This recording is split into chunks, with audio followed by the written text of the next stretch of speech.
सर्वांचे आभार.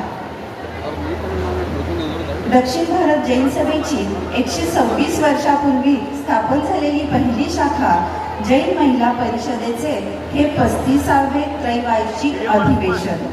Last but not the list आभार मानण्यासाठी मी इथे आज उभी आहे. सर्वप्रथम आजच्या कार्यक्रमाचे स्वागताध्यक्ष माननीय सौ कविता पार्श्वनाथ मगदूम, डायरेक्टर सर्वमंगल हॉस्पिटल मिरज यांनी अतिशय सुंदर प्रकारे आपले स्वागतीय भाषण केले. त्यांनी आपल्या भाषणामध्ये जैन समाजातली पूजाविधी आणि हत्तीघोड्यांचे सवाल यातच केवळ अडकून न पडता करिअर मार्गदर्शन, तरुणी समुपदेशन, शिक्षण, जॉईंट फॅमिलीमधील वृद्धांचे महत्त्व, तसेच सुप्रसिद्ध जैन फूडचा व्यापार आणि विस्तार, शाकाहार, व्यसनमुक्ती, प्रदूषणमुक्त समाज, स्वच्छ हवा, पाणी, पर्यावरण निर्माण करण्यासाठी जैन तीर्थंकर उद्यान सारखे नवीन प्रोजेक्ट आणि त्यांची कृती असे पुरोगामी विचार आपल्यासमोर त्यांनी मांडले.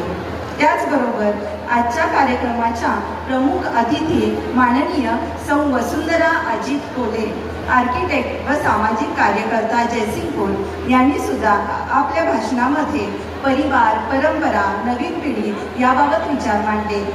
स्त्री घर मुले सांभाळून जेव्हा करिअर करण्याचा मार्ग निवडते तेव्हा तिला आपण कसं सपोर्ट करायचा हे आपल्या मुलांना आपण शिकवलं पाहिजे. तसेच आपल्या मुलींना शिकवलं पाहिजे की या उंच निरभ्र आकाशात उंच भरारी घे पण बेभान होऊन उडू नकोस. अशा प्रकारचे समतोल विचार त्यांनी इथं मांडलेले आहेत. त्याबद्दल मी त्यांचे खूप खूप आभार व्यक्त करते. यानंतर जैन महिला परिषदेचे चेअरमन आणि आपल्या लाडक्या सौ स्वरूपाताई एड्रावकर यांनी अतिशय माहितीपूर्ण आणि अभ्यासपूर्ण जैन महिला परिषदेविषयीची माहिती मांडली.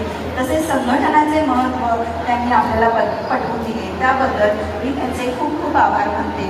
तसेच जैन महिला परिषदेचे व्हाईस चेअरमन सौ अंजली ಈ ಒಂದು ಕಾರ್ಯಕ್ರಮಕ್ಕೆ ನಮ್ಮ ಕುರ್ಚಿ ಪದಕ್ಷೇತ್ರದ ಶಾಸಕರಾಗಿರ್ತಕ್ಕಂಥ ಸನ್ಮಾನ್ಯ ಶ್ರೀ ಮಹೇಂದ್ರ ಕಲಪ ತಮ್ಮನವರ್ ಸರ್ ಅವರು ಆಗಮಿಸಿದ್ದಾರೆ.